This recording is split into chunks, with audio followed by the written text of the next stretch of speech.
this is Jamie from Creations Misfit, and today I'm going to show you how to do a puff stitch.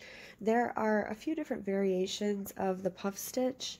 Sometimes they have you go through the same stitch 4 times, 5 times, 3 times. It's just kind of relative to your pattern. So I'll do the in-between and I'll show you going through 4 times.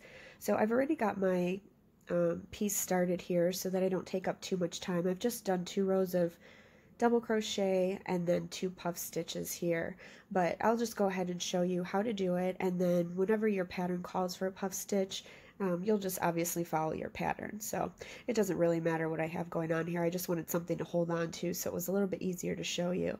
And I'm using a large 10 millimeter hook, so hopefully you can see a little bit better. And I'm using a bulky yarn, size 5 or size 6, super bulky. So for the puff stitch, what you're going to do is you're going to yarn over, and just like a regular double crochet, you're going to go into the stitch and you're going to pull up a loop. Now you want to pull up your loop kind of high to even out with these, because what you're going to do is keep going into the same stitch until we have 9 loops on our hook, and you're going to pull through all 9 at the same time.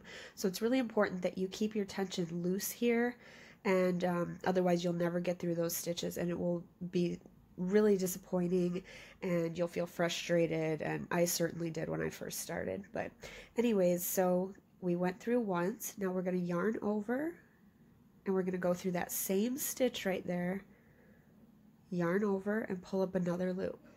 Okay, again, yarn over, same stitch, yarn over, pull up a loop.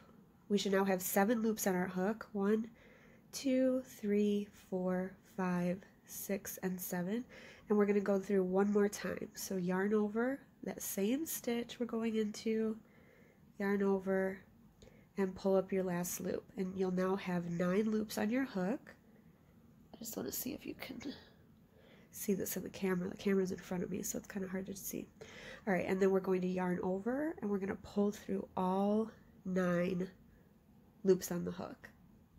And it should be just that smooth. When you first start out, because your tension's probably going to be tighter, you're going to be yanking and yanking, and it will be really, it will feel really difficult. That's why if you keep it really loose, it will be really smooth to pull through. And then at the end of each puff stitch, we always close it with a chain. That way it keeps it nice and close. So you can kind of see, I'll put it down here for a second. Here are my double crochets, 2 rows double crochets, and then a few over here, and then you can see 3 puff stitches coming together. So I'll do a few more with you.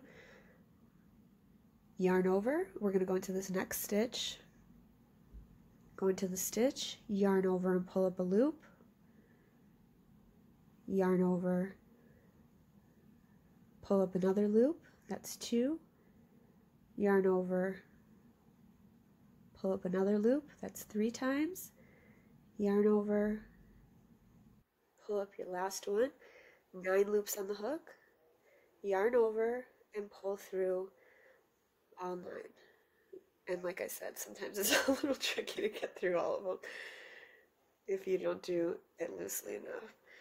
So there you have it. Okay, we'll do one more. And that's what I mean about there being variations of it. Sometimes you only go through 3 times for a puff stitch. Sometimes the pattern will call for you to go through 5 times.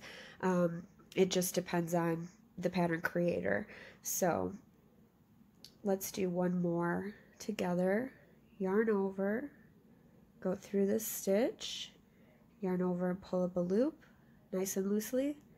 Yarn over, go through the same stitch, pull up a loop, yarn over, same stitch, pull up a loop, and for the 4th time, yarn over, same stitch, pull up a loop, and then pull through all 9 and close it with a chain.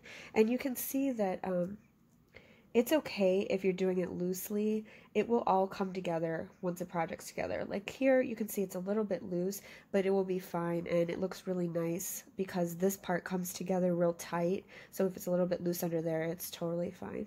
So anyways, that's how you do the puff stitch, and I hope this was helpful.